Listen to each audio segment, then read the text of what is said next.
y estabilidad política con un presidente de la República que cumple 4 años en el poder, luego de 14 de inestabilidad y golpismo. Y estabilidad económica gracias a 2 factores externos: el mejor precio del petróleo de la historia y tener como moneda al dólar, una divisa extranjera. Persiste y se agudiza un problema estructural: el déficit de la balanza comercial. Damos la bienvenida a la economista Natalie Celi, ministra coordinadora de la Producción, Empleo y Competitividad. Muy buenos días, ministra. ¿Cómo está? Buenos días, Alfredo. Feliz año y feliz día a todos los periodistas en el territorio nacional. Muchas gracias, muy amable. A ver, Ecuador tiene 2 virtudes para el comercio internacional: ser exportador de petróleo crudo y exportador agrícola neto. ¿Qué ocurre, ministra, con el déficit en la balanza? ¿Por qué se agudiza? Muy bien, en primer lugar hay que explicarle al país que este es un problema estructural que se agudiza en el país a partir de la implementación del esquema de dolarización. El esquema de dolarización tiene unas enormes ventajas en términos de previsibilidad económica y disciplina, pero obviamente también tiene desventajas en torno al manejo o perder, digamos, la herramienta de política monetaria, como es el poder realizar devaluaciones de la moneda cuando sea necesario. Este problema estructural se debe y se acentúa sobre todo en los últimos años, y allí es donde el gobierno nacional ha presentado ya una propuesta que digamos que algunos están en desacuerdo. Antes de avanzar hacia la propuesta, revisemos bien esto de la dolarización, porque al tener al dólar como moneda tendríamos 2 ventajas: una divisa competitiva para exportar, porque ha habido una depreciación del dólar, y que los dólares ya no deben ser entregados por el Banco Central a los importadores privados. Simplemente importa el que tiene dólares. ¿Cuál es entonces el problema para la dolarización? Si el Banco Central no debe proporcionar los dólares al sector privado, pero sí al gobierno. Ese es el problema. A ver, pero hablemos del tema con claridad, porque es un tema económico. Eso es lo que es que no es difícil de explicar, es bastante simple, digamos, ¿no? Cuando nosotros teníamos nuestra propia moneda, en función de las condiciones económicas, usted ajustaba su moneda. Automáticamente, al haber una devaluación, lo que pasaba es que los salarios de los ecuatorianos se disminuían automáticamente, la capacidad de compra se reducía, las importaciones disminuyen y las exportaciones se incrementan. Obviamente esto es un tipo de competitividad que es espuria, porque no está basada en incrementos de productividad, pero permite un ajuste automático. Usted recordará, por ejemplo, en el año 2009, cuando tuvimos que enfrentar pues la crisis internacional más grande de los últimos 90 años, una crisis realmente de orden planetaria. Por ejemplo, Colombia, tuvimos que tomar una sobre salvaguarda, porque Colombia devaluó su moneda muy rápidamente. Es decir, no tenemos esa capacidad de respuesta, Alfredo, que es automática a los problemas. Sí, pero finalmente se logra superar el problema. Lo que yo veo es que usted dice muy bien que es un problema estructural, pero ya en el problema estructural, veamos que los grandes quicuyos de la burocracia, y esto desde hace muchos años, intentaron eso de dividir las exportaciones e importaciones en petroleras y no petroleras. Entonces ubican al sector privado en una posición de inferioridad. Y entonces, en base a esos parámetros acomodaticios, se observa la balanza comercial. Pero partiendo de esa base, el problema estaría más en las importaciones petroleras, que año a año aumentan, que fugan a los países vecinos, que reciben ofensivas que supera el déficit de la balanza comercial. Perdón, déjeme terminar la pregunta. Y que desde hace 8 años no se toca el precio de los combustibles. Entonces, ministra, yo le pregunto, ¿no es ahí acaso donde está el problema principal, en un déficit comercial de 1.200 millones de dólares cuando importamos tantos combustibles? No solamente es el único problema, hay varios elementos, y me gustaría también tener la oportunidad de presentar cuál es la propuesta que tiene este gobierno para vencer ese déficit estructural, más allá de pasar en el diagnóstico. Pero quedémonos un segundo en el diagnóstico, que es lo que usted me plantea.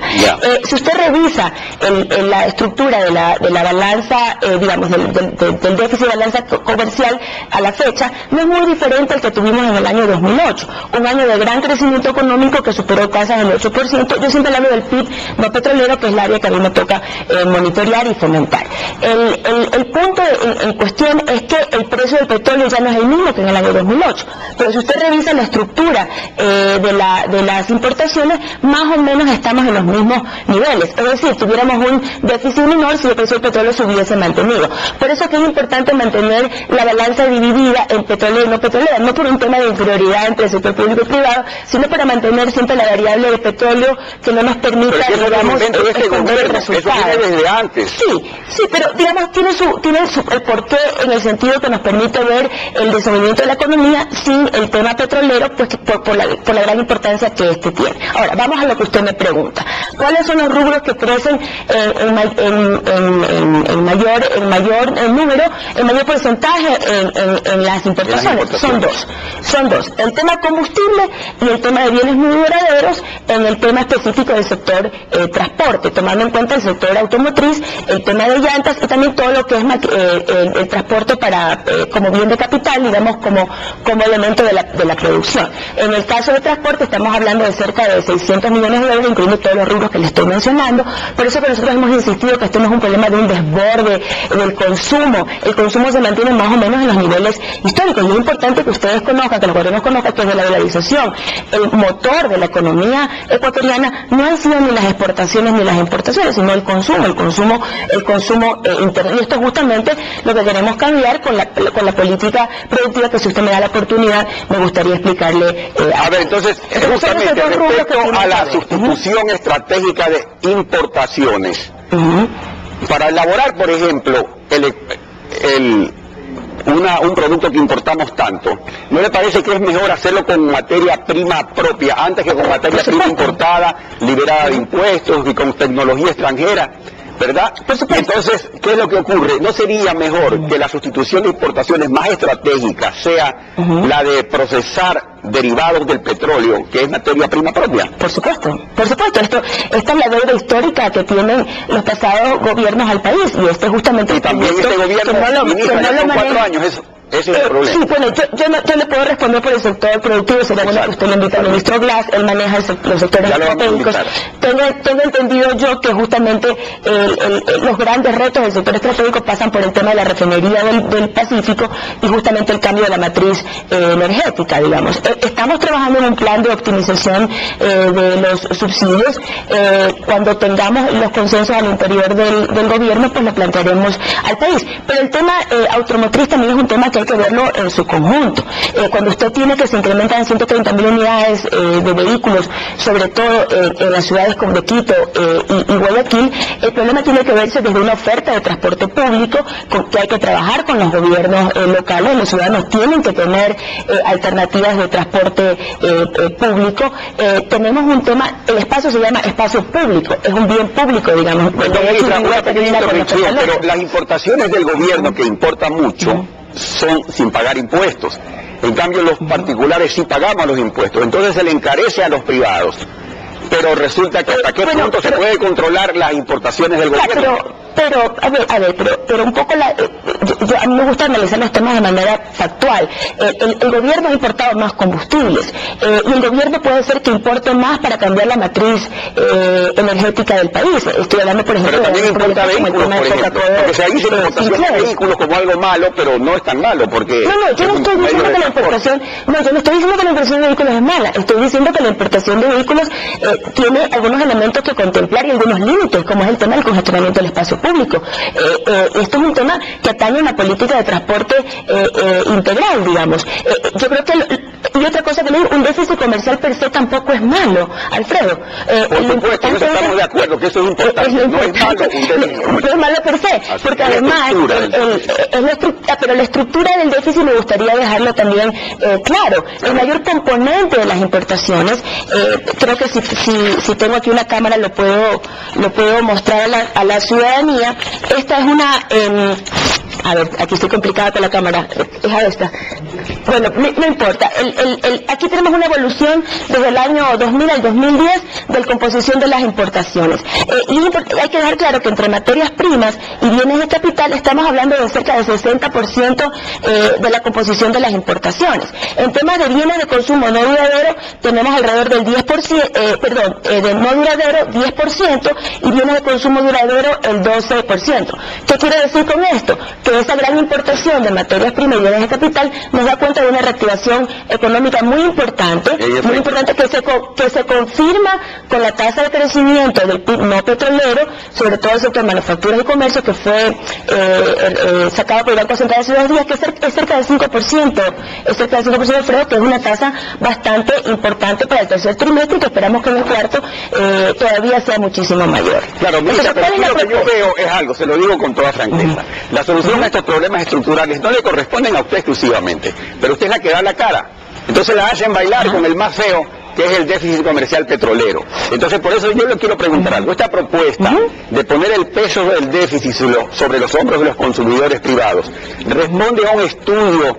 O sea, ¿se ha valorado qué tiene mayor impacto sobre los consumidores? Si aumentar el precio de los combustibles o encarecer los otros productos importados. Eso es interesante. A ver, es interesante su pregunta. Y el tema de optimización de subsidios es un tema complejo, porque usted tiene, por ejemplo, y hay que analizar muy bien la información. De una primera revisión de la información, nosotros veíamos que la importación que creciera el diésel en $800 millones. Hurgando muchísimo más, porque el diagnóstico es fundamental para establecer soluciones, vemos que hay un problema de cifras entre Petroecuador y el Banco Central, y no sería tanto el diésel sino de la gasolina, lo cual sí hace sentido, o más sentido que el tema del diésel en función de la, digamos, del incremento del parque automotriz. Entonces, no se trata aquí de encarecer a los consumidores privados en el tema de los artículos de bienes de consumo. Además, el combustible mueve la economía también. El problema es la fuga de un combustible. Ahí voy. Que lo compramos a un precio y lo vendemos a la mitad. Entonces, ¿qué es lo que ocurre? Que no todo se consume en el país. Por eso le digo, ese es el problema que luego deriva hacia... Efectivamente, nuestro ministerio no le compete, pero el señor presidente nos ha delegado diseñar un plan de optimización de subsidios. Una vez que ese plan esté diseñado y consensuado y aprobado por el presidente, entrará a implementación de los sectores estratégicos. La próxima semana el plan está listo, empezaremos su discusión interna para eso. Es decir, sí estamos pensando en el tema de optimización del tema de subsidio, pero en lo estructural, en lo que a mí me corresponde, que es el tema del sector privado, usted dice cuál es la propuesta que el gobierno de la Revolución Ciudadana tiene en relación a este tema, y es una propuesta muy distinta y de alguna manera la discutimos durante el transcurso del código de la producción, y es, en el pasado tuvimos medidas horizontales, el mercado definía qué sectores se producían, si trae la materia prima en ese momento más barata, es decir, un esquema de libre aperturismo donde importamos lo más barato y exportamos donde tenemos ventajas comparativas reveladas, ¿verdad? Ese esquema por 8 años no ha dado ningún resultado en reducir el déficit estructural de la economía ecuatoriana. Nosotros estamos haciendo una propuesta y una apuesta distinta. Veremos los resultados en el mediano plazo. Es muy corto para decirlo porque recién lo estamos implementando. En efecto, está comenzando usted un trabajo, pero que también se relaciona con el otro. Y aquí lo que vemos es que el problema sería más bien político, o sea, la revolución a la final en 4 años no ha podido hacer este cambio estructural porque le puede costar toda esa popularidad al presidente. Recordemos por qué se dieron los golpes anteriores. El cambio estructural no pasa solo por un tema de optimización de los combustibles. Eso sería minimizar el problema. No lo minimizo, pero ese es un factor muy importante y por eso no todo recae en su área.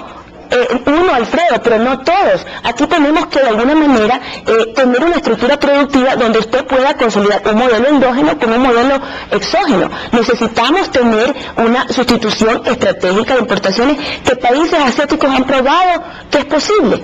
Puede ser que sea un problema idiosincrático, que los asiáticos lo puedan hacer y los latinos no, pero estamos apostando con las mejores herramientas que conocemos, con las mejores prácticas que conocemos, a que esto se pueda dar. Y no desde un trabajo tecnócrata del escritorio, no no siendo el gobierno o el Estado de una manera centralista quien define a qué sectores apostar o no. Y eso quiero ser muy enfática. Yo no creo en aquello. Creo en el trabajo público-privado para juntos poder definir en base a acuerdos aquellos sectores donde por alguna razón el mercado falla y el Estado puede de alguna manera a través de generación de bienes públicos, regulación, inversión, revelar esa ventaja comparativa. Yo no creo en la sustitución de importaciones ni en el proteccionismo de los años 60, y en eso también quiero ser supremamente clara. Nosotros creemos en el desarrollo productivo, en la competitividad, no creemos en la protección al infinito, se crearía una industria nacional perezosa, y creo que ahí siempre el destino final debe ser poder exportar. Entonces, en todo caso, ese es el tema estructural, y mucho le va a ayudar que avancen también con el subsidio de los combustibles. Ministra, bueno, le cuento que mi ministerio ha diseñado el plan, así que veremos qué sucede con su implementación. Gracias.